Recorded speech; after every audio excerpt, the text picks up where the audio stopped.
This video is brought to you by Captivating History. Who hasn't heard the tale of an ordinary man who defeated a giant? As human beings, we love stories. We love telling them, we love hearing them, and we love being part of one. But our fascination with stories is not a new phenomenon. In fact, it may be one of our oldest preoccupations. For our knowledge of the ancient world, we primarily rely on the oral tradition of storytelling. However, not all stories are created equal. Some tales are quite exciting, but are largely made up. Others are steeped in realism, but lack vibrancy and intrigue. Analyzing the stories of the past, one realizes that the ancient civilizations were not fond of realism. Instead, they preferred visceral drama, fanatic images, and magical tales. Before the Greeks of classical antiquity introduced mankind to reason and rationale, humanity was a victim of superstitions and logical fallacies. Ancient texts were not always written to preserve historical truths, but as fables of great fictional value. Scholars often debate the veracity of different texts over decades, sometimes even centuries. One such text is the Hebrew Bible, known in Jewish communities as Tanakh. While the Hebrew Bible is often referred to as the Old Testament, this reference is primarily a Christian one. The implication of the Old Testament tempts the mind to develop an association with the New Testament.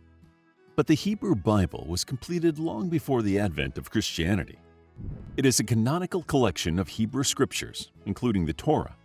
Amongst several other stories, it contains the story of an ordinary man who defeated a giant.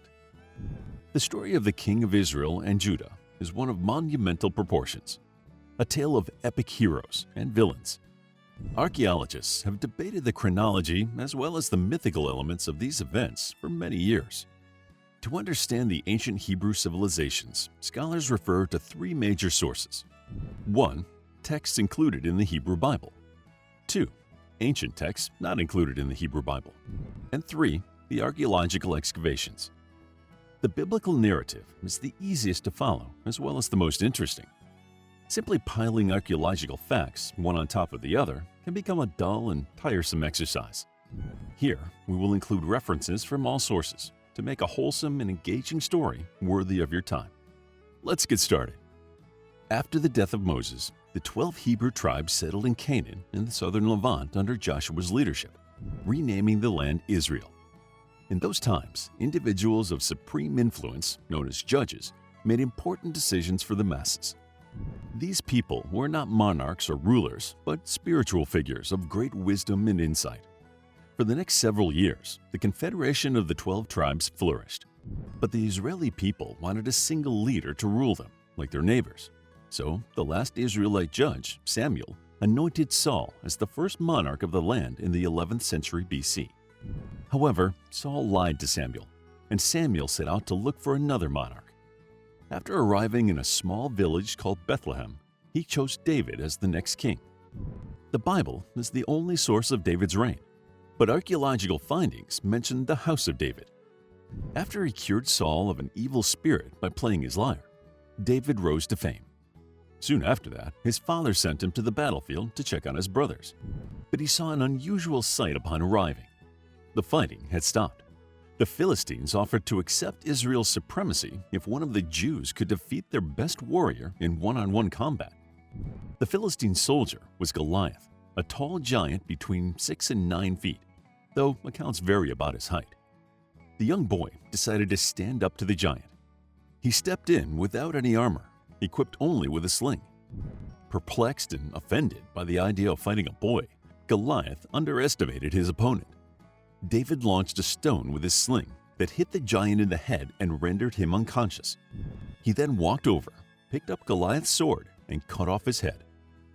David's popularity skyrocketed amongst the masses. The more support he garnered, the more insecure Saul became.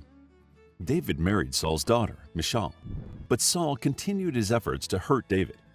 In the end, David and his fellow supporters had to flee, choosing to hide in Philistine territories, a choice that called David's loyalties into question. When the Philistines and the Israelites came head-to-head, Saul was killed, and David ascended to the throne. David eventually became the king of the whole of Israel. He changed the capital city from Hebron in Judah to Jerusalem, and thus began the kingdom of Judah in the line of David. However, instead of pursuing conquest, David stayed in Jerusalem, falling in love with a married woman named Bathsheba. In order to have her, David had her husband sent to the front battle lines, where he was killed. A prophet told David that God would punish him for his sins, and in the coming years, the prophecy came true and unfortunate events unraveled. His sons, Amnon and Absalom, both died by the sword, and the land was ravaged by pestilence. After David's abdication, his son Solomon took the reins of the realm.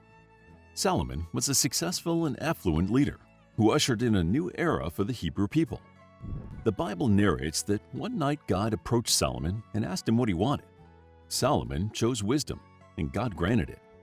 A famous example of Solomon's wisdom involved a case of two mothers, both laying claim to a child. Solomon ordered that the child be cut in half and one half to be given to each woman. One did not object to the decision, while the other, the mother, started crying and said to give the child to the other woman, making it clear that she was the true mother. Solomon's most significant achievement was the construction of Solomon's Temple, host of the most prestigious relics in all of Israel. For the construction of the temple, Solomon taxed his subjects quite heavily and enforced labor. Another mistake Solomon made was giving special treatment to Judah, his tribe. One day, a prophet approached Jeroboam, a man in charge of Solomon's construction works in the capital, and told him that he would rule the 12 states of Israel. Jeroboam knew all too well that Solomon would have him killed, so he escaped to Egypt, where he stayed until the king's death. The tribes were already at odds, but in the years after David and Solomon's reigns, things took a turn for the worse. After Solomon's death, his son Rehoboam came into power. Instead of mending fences with the alienated northern tribes, he further expedited the divide. Two groups of advisors offered conflicting advice to the king. The elder, more experienced counselors told him to proceed with caution. The younger counselors told him to show them who's in charge. The king took the advice of the younger advisors and declared that he would flog the tribes worse than his father had. The tribes declared independence, and from this point on, the union of the northern tribes would be called the Kingdom of Israel, or the Kingdom of Samaria since they chose Samaria as their capital city. The empire was split in two. Rehoboam ruled the kingdom of Judah from Jerusalem, while Jeroboam became the king of independent Israel. To prevent his subjects from traveling to Jerusalem, Jeroboam erected two cult centers in the city of Dan and Bethel, where they idolized new deities. During this time, the relationship with neighboring countries soured as well. The next batch of rulers had varying levels of successes and failures. This brings us to Omri in 844 BC. Omri increased commerce and even built a large citadel in the city of Samaria. He also managed to marry off his son, Ahab, to the Phoenician princess Jezebel. Like most of Israel's kings after Jeroboam, King Ahab worshipped various deities. After Ahab and his wife Jezebel committed a murder, a prophet named Elijah told them that they would be killed and dogs would lick up their blood in the streets. While Ahab did die a few years later in battle with the Syrians, and the Bible relates that dogs licked his blood, Jezebel lived another 10 years. As the story goes, she was thrown from her window for taunting Jehu, landing in the street below, and was devoured by dogs. But the prophet Elijah had another task on his hands. He was to anoint the next monarch after the death of Ahab. After a short transitory period, he chose Jehu as the next ruler of Israel. Jehu purged the pagan elements from the land, remaining on the throne for 28 years. His descendants ruled the kingdom for 5 generations. After his death, the throne fell to his son, Jehoash, who worshipped many deities. In fact, biblical texts hold his sins responsible for the destruction of Israel. In the coming years, the Arameans invaded Israel, and the cycle of destabilization continued until the Assyrian conquest decimated the Israelite tribes. The destroyed Israelite tribes are known as the 10 lost tribes. In the late 8th and early 7th centuries BC, Hezekiah came to power in Judah and destroyed all pagan deities in the land. External forces had already destroyed Israel, and the people of Judah feared their fate to be the same. When the Assyrians were at the gates of Jerusalem, the Bible claims that an angel destroyed their camps. Archaeological sources verify that most of the Assyrians were killed, and the famous Greek historian Herodotus wrote that the Assyrians were stricken by the plague. Eventually, the throne passed to Manasseh, then to Amon, and finally to the great-grandson of Hezekiah, Josiah. Josiah carried out a widespread reform toward monotheism. After a reign of almost 31 years, the Egyptians killed him. With the threat of two powerful empires, Egypt and Babylon, knocking on the door, the kingdom of Judah could not survive for long. The Babylonian emperor Nebuchadnezzar continued to lay siege to Jerusalem off and on for years. In the 6th century BC, Jerusalem fell, Solomon's temple was destroyed, and the people of Judah dispersed. However, their perseverance could not be faltered. After 7 decades of exile in Babylon, they returned to Jerusalem, renovated the city, recreated the temple, and settled in.